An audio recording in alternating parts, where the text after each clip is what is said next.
Topic है हम लोगों का क्या आज? How to compare different countries और स्टेट्स। यही ना कि हम अलग अलग देशों को या अलग अलग राज्यों की अगर तुलना करेंगे तो कैसे करेंगे।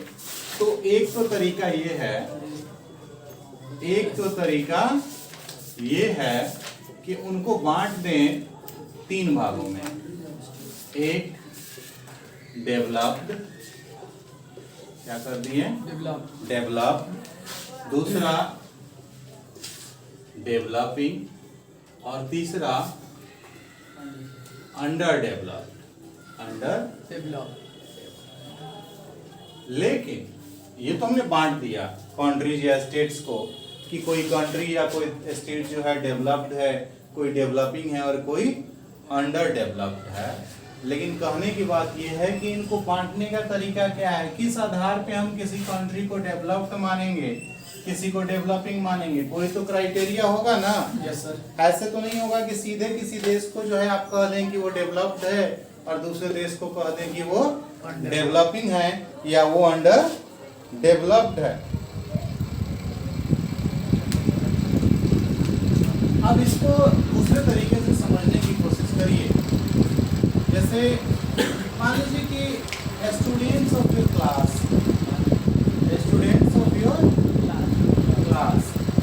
तो स्टूडेंट्स ऑफ योर क्लास भी जो हैं वो अलग अलग है ना।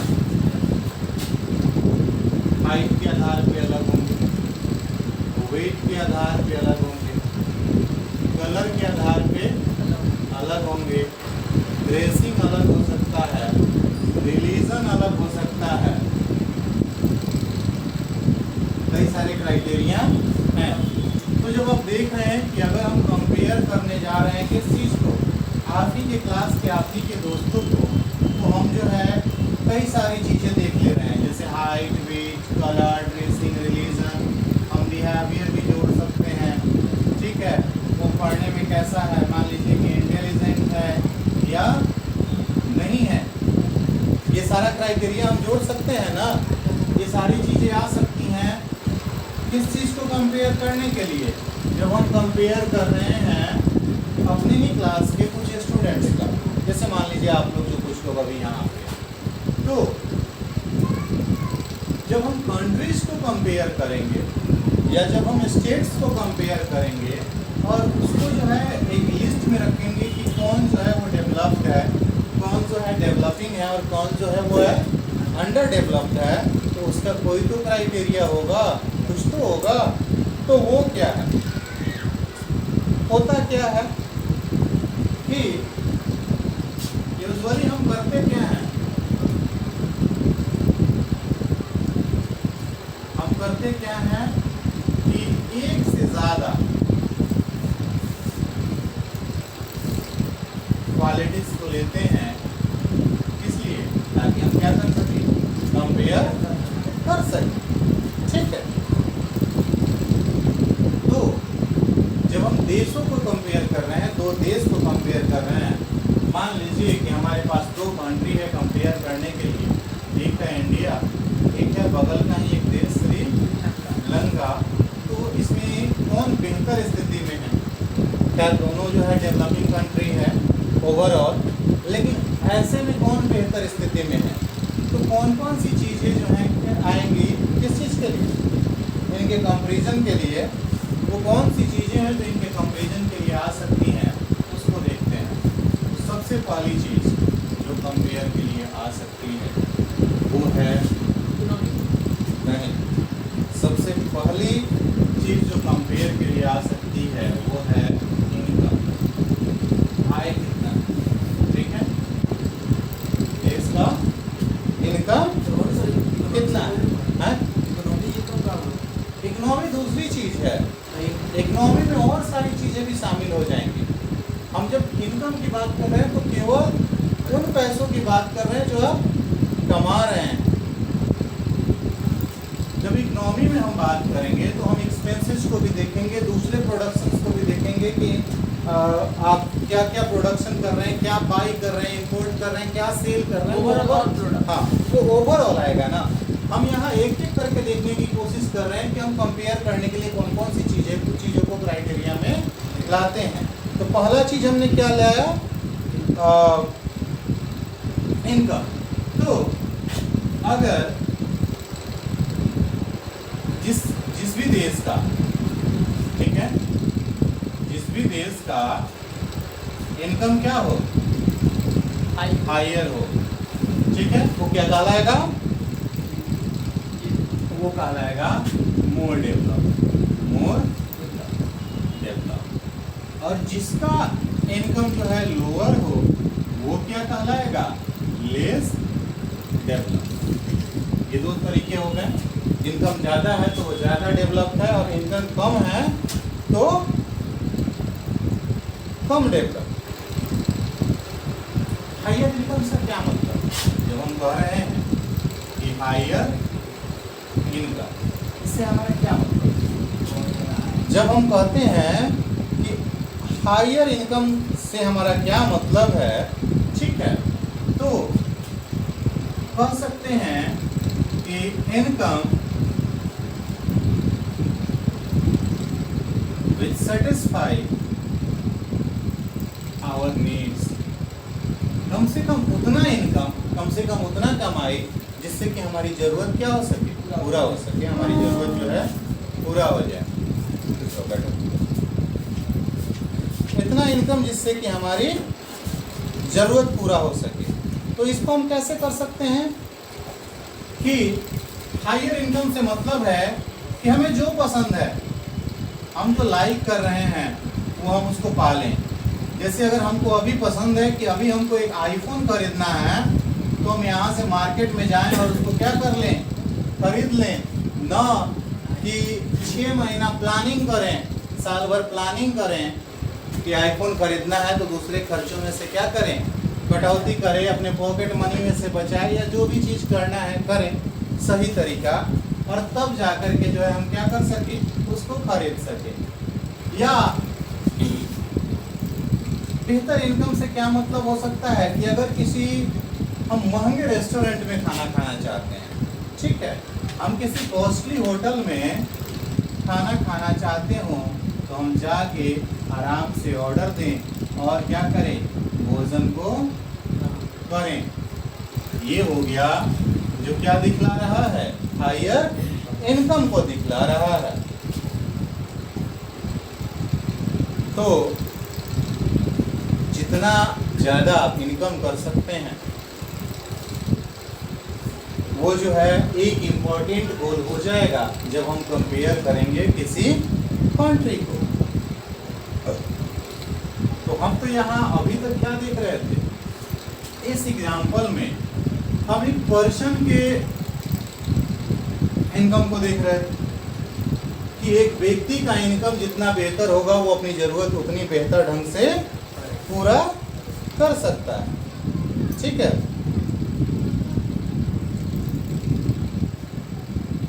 तो हमारे पास सवाल ये आता है, सबसे महत्वपूर्ण सवाल, कि इनकम ऑफ अ कंट्री क्या होगा। इनकम ऑफ अ कंट्री, किसी देश का इनकम क्या हो सकता है, किसी देश का इनकम। तो क्वेश्चन हमारा यही रह गया कि what is the income of a country, एक देश का इनकम क्या है। तो हम जनरल टर्म में कह सकते हैं, जनरल टर्म में कह सकते हैं कि income of all people of the country, of the given, किसी भी देश के सारे लोगों का इनकम क्या हो गया, उस देश का इनकम हो गया।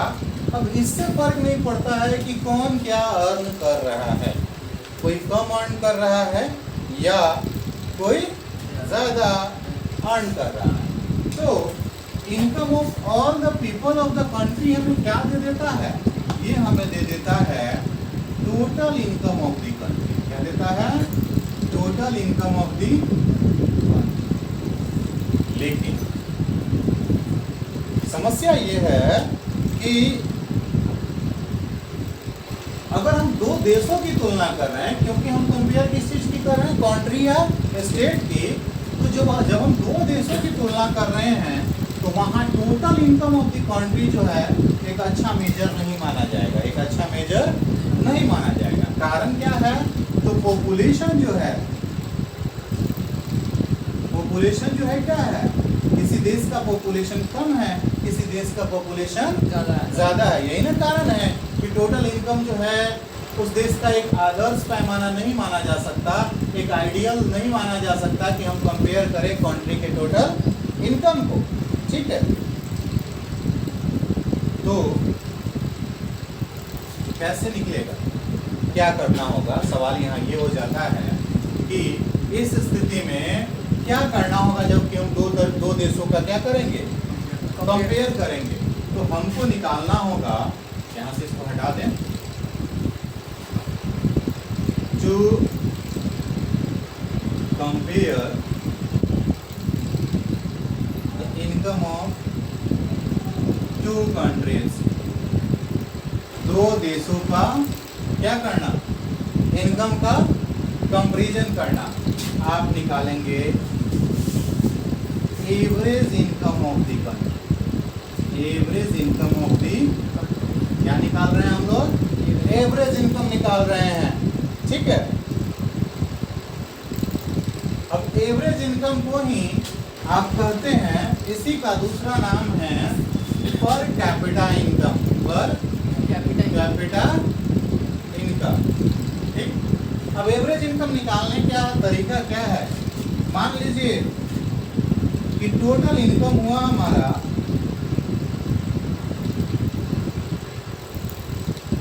1 लाख। टोटल इनकम कितना हुआ? 1 लाख रुपया। और टोटल पॉपुलेशन जो है, टोटल पॉपुलेशन जो है वो है 20। टोटल पॉपुलेशन कितना है? 20। और टोटल इनकम कितना है? 1 लाख। तो एवरेज इनकम क्या हो जाएगा? एवरेज इनकम बराबर हो जाएगा टोटल इनकम बटा टोटल पॉपुलेशन। तो इस परिस्थिति में टोटल इनकम कितना है? 1 लाख। और पॉपुलेशन कितना है? कितना हो गया? 5000। एवरेज इनकम क्या निकल गया? 5000 रुपीज या 5000, जो भी मानना हो, जिस देश का, मतलब अलग अलग देशों की अलग अलग करेंसी है। तो हमारा टोटल इनकम, एवरेज इनकम क्या निकल गया? 5000। कि हमारे देश में एक व्यक्ति ईयरली लगभग 5000 रुपया क्या करता है? अर्न करता है, कमाता है। तो जब अब एवरेज इनकम निकल गया तो हम क्या कर सकते हैं? कंपेयर कर सकते हैं ना।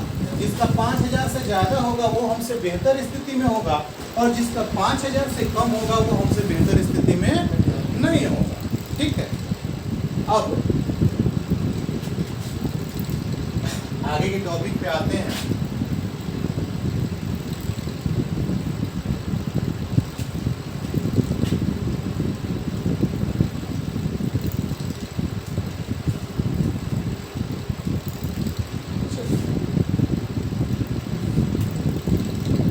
एक रिपोर्ट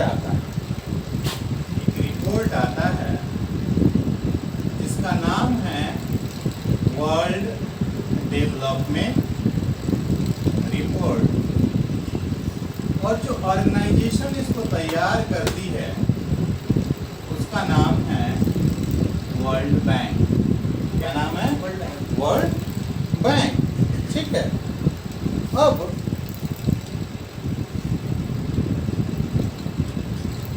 उसने क्या किया है कि जो वर्ल्ड बैंक जो है उसने क्या किया है कि पर कैपिटा इनकम के आधार पे या रेशियो वाले एवरेज इनकम के आधार पे लोगों को, देशों को क्या किया है? बांटा है। तो हमारे पास जो ईयर कौन सा है? ईयर है 2017, और उसने बनाया है रिच कंट्रीज। उसके पर कैपिटा एनुअल इनकम को दिखाया गया है US डॉलर 12,056 है। US डॉलर कितना है? 12,056। यानी कि अगर किसी देश का पर कैपिटा इनकम कितना है 12,056 से 12,056 से ज्यादा है तो वो क्या है रिच कंट्री है, ठीक है। और दूसरा उसने क्या बनाया है low income countries, low income countries. अब लो इनकम कंट्रीज में उसने क्या रखा है लो इनकम कंट्रीज रखा है यूएस डॉलर क्या 955 में है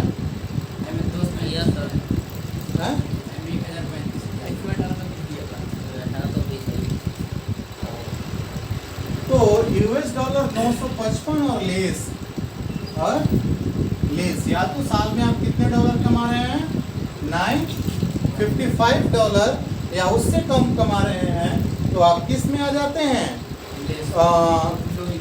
लो इनकम कंट्रीज में। और एक आता है मिडिल इनकम या इंडिया को रखा गया किस देश में किसमें मिडिल इनकम कंट्री में, यानी कि हम रिच कंट्री भी नहीं है और हम लो इनकम कंट्री में भी नहीं है। और हमारे यहाँ पर कैपिटा इनकम 2017 में कितनी मानी गई है 1820 अमेरिकी डॉलर पर व्यक्ति की आय है। तो कहने का मतलब है कि हमारे देश में तो 1820 पर एनम, हाँ पर एनम जो रिच कंट्रीज हैं आप इसको क्या कह सकते हैं डेवलप्ड कंट्रीज का। और जो हमारे जैसे देश हैं जो मिडिल इनकम के कैटेगरी में आ जाते हैं इसको हम क्या कह सकते हैं डेवलपिंग कह सकते हैं। और इसको जो कि $955 के आसपास आता है इसको क्या कह सकते हैं अंडर डेवलप्ड। तो यहाँ पे हम देख लिए कि अगर पहला क्राइटेरिया क्या है इनकम है तो उसके आधार पे हम देश को क्या करें कैसे बांटे। अब इनकम के अलावा दूसरी क्राइटेरिया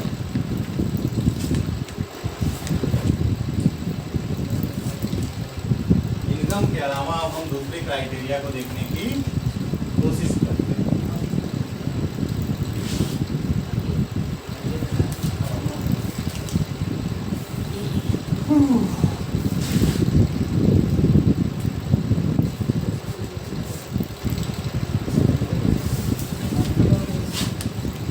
दूसरा हमारा पॉइंट बना इनकम एंड अदर क्राइटेरिया।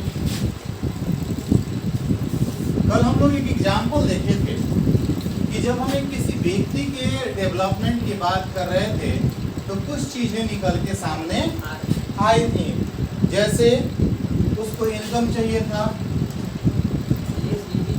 उसको रिस्पेक्ट चाहिए था, उसको फ्रीडम चाहिए था, ठीक है, उसको इक्वालिटी चाहिए थी, उसको बेहतर अपॉर्चुनिटी चाहिए थी, ये सब चीजें चाहिए थी। किस चीज के लिए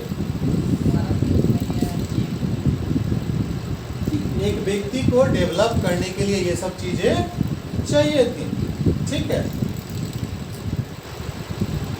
अब हम यहाँ पे क्या करते हैं कुछ स्टेट्स के पर कैपिटा इनकम को देखने की कोशिश करते हैं। एजुकेशन भी चाहिए आपको। इस लिस्ट में बहुत सारे नाम थे, कुछ नाम हम लोग मिस कर रहे हैं, ठीक है। हेल्थ सर्विसेज भी चाहिए आपको, हेल्थ। अब पर कैपिटा इनकम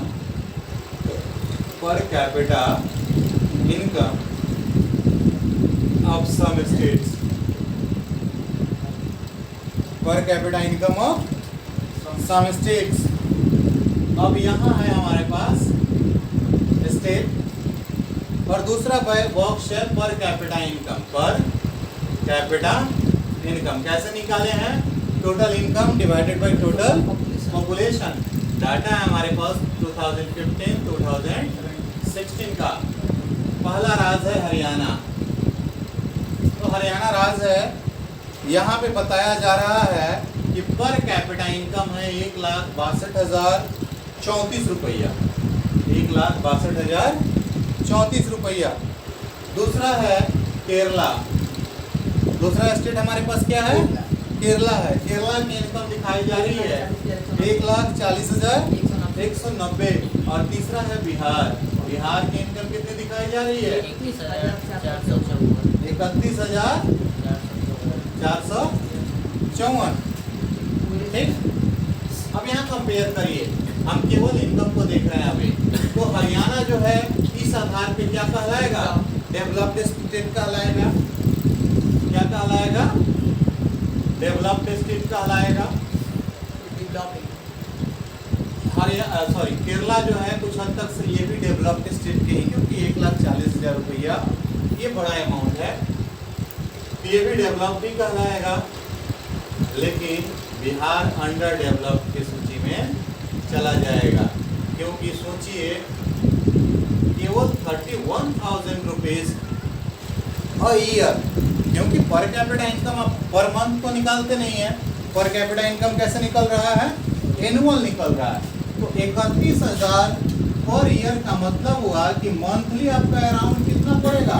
2500 के आसपास आपका 2500-2600 के आसपास आपका मंथली पड़ेगा।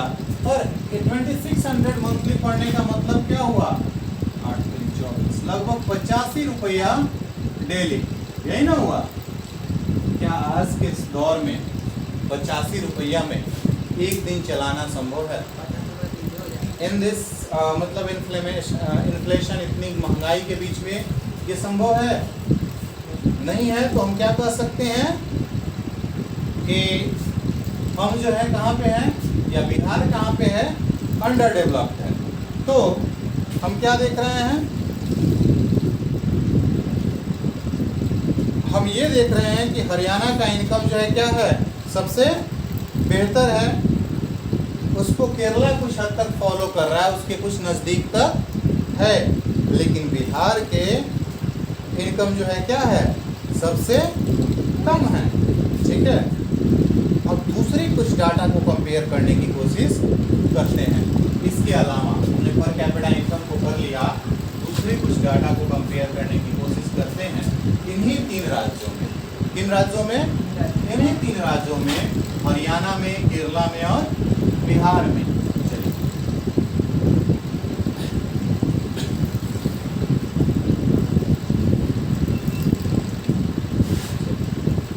स्टेट हो गया।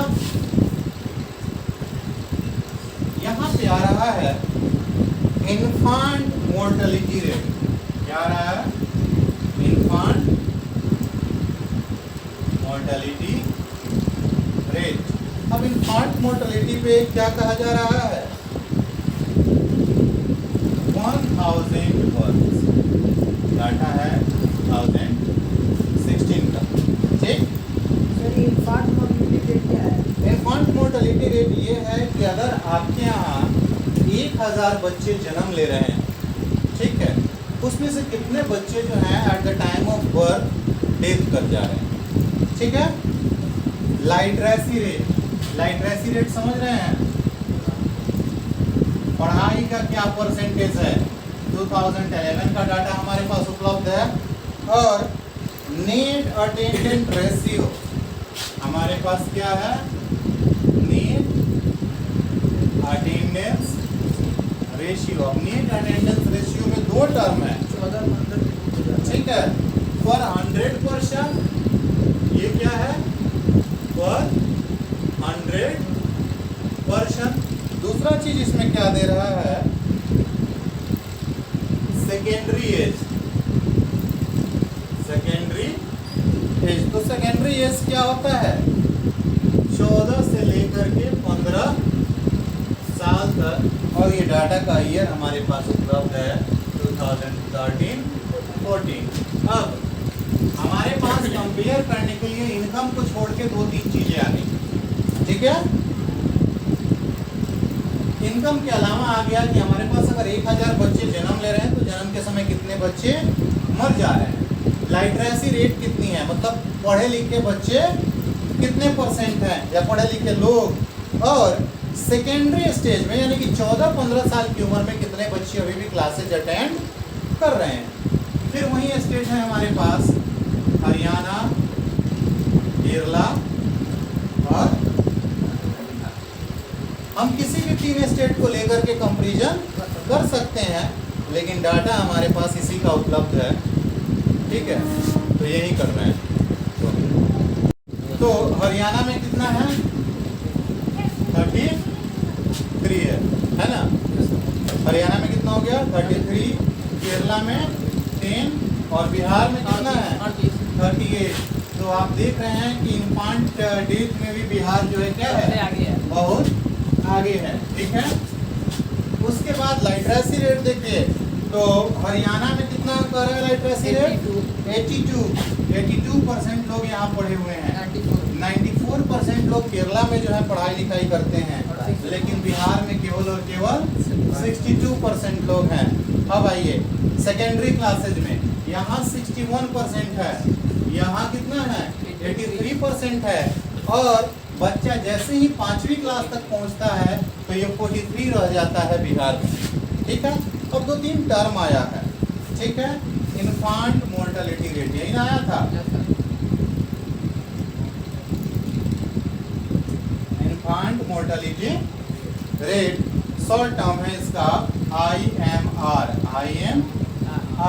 तो ये क्या है? Number of children before the age of 1 year. die before the age of 1 year has 1 year, मतलब जन्म लिए और 1 साल से पहले आपकी उम्र में मर गए। ठीक, दूसरा तरीका आपका क्या था? दूसरा टर्म था लिटरेसी रेट। लिटरेसी रेट क्या है? मतलब मेजर ऑफ लाइटरेट पॉपुलेशन, जिसको थोड़ा बहुत पढ़ने लिखने आता है, अबव 7 years ऑफ एज, मतलब उम्र कम से कम कितना होना चाहिए? 7 साल होना चाहिए। और तीसरा टर्म था आपका net attendance ratio. Net attendance ratio ये क्या है? तो नेट अटेंडेंस रेशियो जो है वो क्या है? टोटल नंबर ऑफ चिल्ड्रेन, बच्चों की टोटल संख्या। एज ग्रुप क्या दिया जा रहा है? 14-15। एज ग्रुप दिया जा रहा है 14 से लेकर के 15 तक, और वो स्कूल आ रहे हैं, attending school.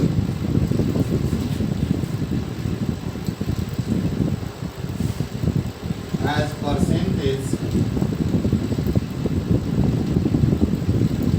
of total population of that age, कहने का मतलब है कितने बच्चे जो हैं 14-15 साल की उम्र में आ रहे हैं स्कूलों में, उसको आपको कंपेयर करना है टोटल नंबर ऑफ स्टूडेंट मतलब चिल्ड्रेन से, जिसका उम्र कितना है? 14 से 15 साल का है। ठीक है, अगला टॉपिक हम लोगों का रहेगा पब्लिक फैसिलिटी, कल देख लेंगे।